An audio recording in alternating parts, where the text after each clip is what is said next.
देखना चाहिए पैर नंगे पैरी की स्लिप करता हूँ।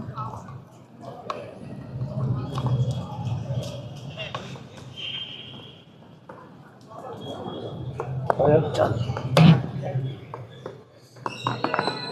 इंतजार में खड़ी कर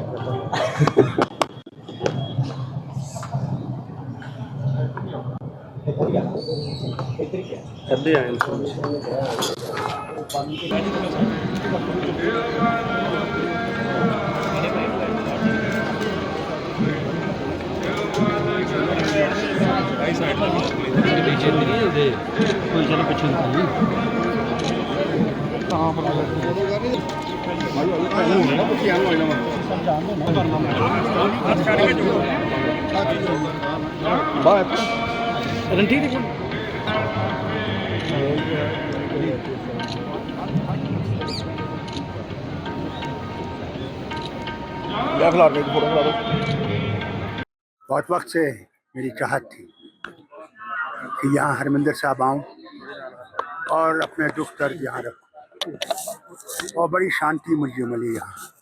पहले भी कई दफ़ा आया हूँ और आज ज़रूरी था इस उम्र में यहाँ पहुँचना।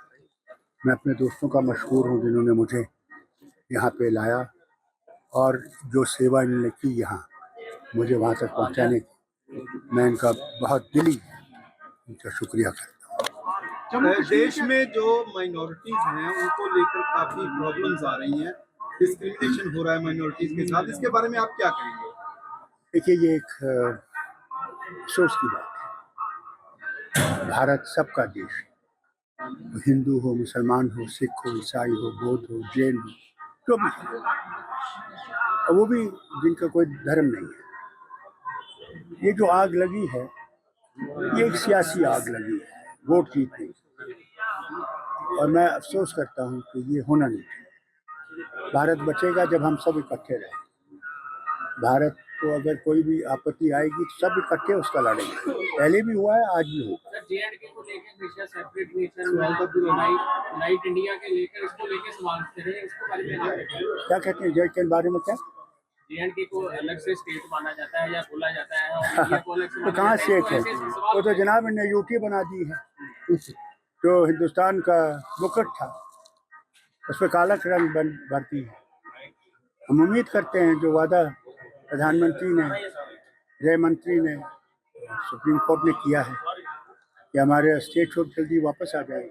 हम उम्मीद करते हैं कि वो स्टेट छूट आ जाएगी। 370 जो हटाएगी उसके बाद हालात कैसे बने वहाँ? वो आपको वहाँ आना चाहिए और देखना चाहिए। सर एक बात है, आपको अनंतपुर साहब मते को लेकर के अकाली दल ने एक लंबा एजुकेशन लड़ा है, जिसमें उन्होंने कहा था कि स्टेट्स को बहुत सारे राइट्स होने चाहिए।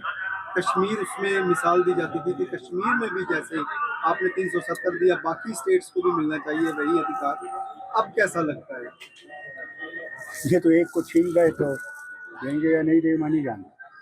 और ये बात जरूर कहूँ, हर रियासत का अपना अपना अपनी मुश्किलात है और केंद्र सब चीज़ें समझता नहीं हो सकता, हो ही नहीं सकता। इतनी रियासतें हैं, ज़बानें इतनी, धर्म इतने, यानी कल्चर डिफरेंट।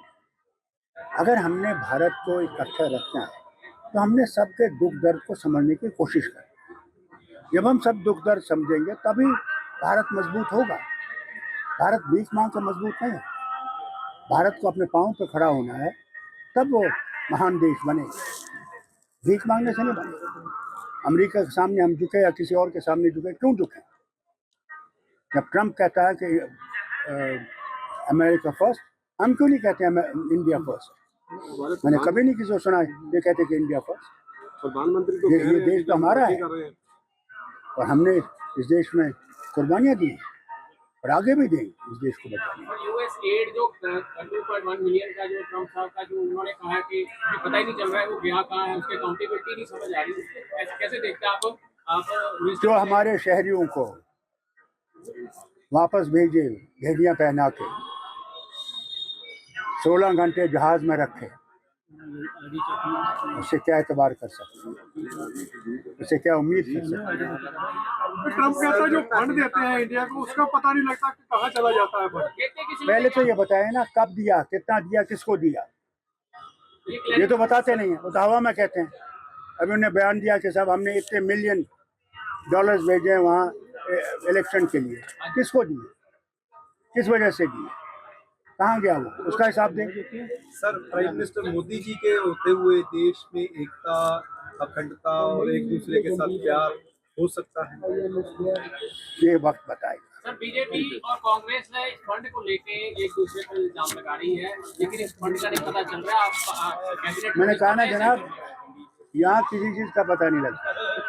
सर, एक लास्ट, हम अफसोस इस बात का है कि पार्लियामेंट में कमेटी बन जाती है, आप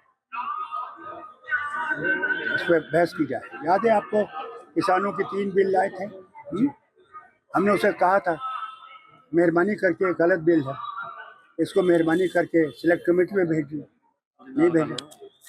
700 से ज़्यादा किसानों ने अपनी शहादत दी। जब यूपी का इलेक्शन आया तो तीनों बिल वापस लेने पड़े। उससे पहले क्या कहते थे, हम बिल्कुल नहीं लेंगे, होएगा ही नहीं। ताकत देश में इंसानों की है।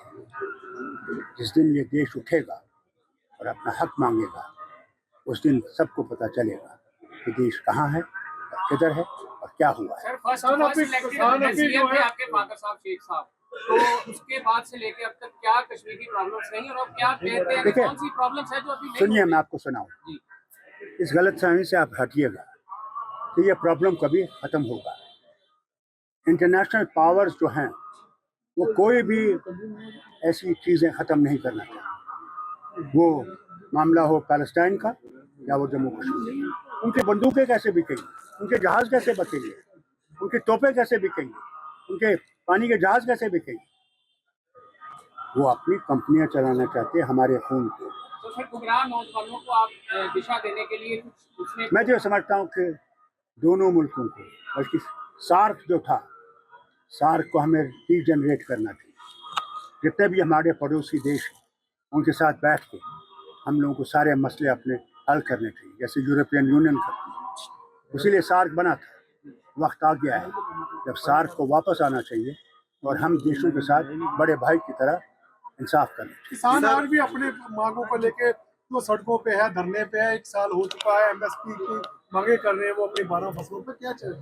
मैं समझता हूँ उनको मिलना चाहिए, उनका हक है। उनसे वादा किया गया, जब उन्हें सेशन खत्म की क्या कहा गया, आपको मिनिमम प्राइस गारंटी हम देते हैं, करेंगे हम इसको। इसीलिए वो बैठे हैं आज तक। सर, लास्ट क्वेश्चन है, सिख प्रिजनर्स जो अपनी सजाएं पूरी करने के बावजूद जेलों में बंद हैं, उनकी रिहाई के लिए, मैं सिखों का ही नहीं कहूँगा, कश्मीरी भी है जेलों में है जी, उनको छोड़ना चाहिए। उनने बहुत सजा पाली, बहुत दुख दे लिए उनके घर वालों ने भी, उनको छोड़ना चाहिए कि वो भी शहरियों के साथ रह सकें। Thank you.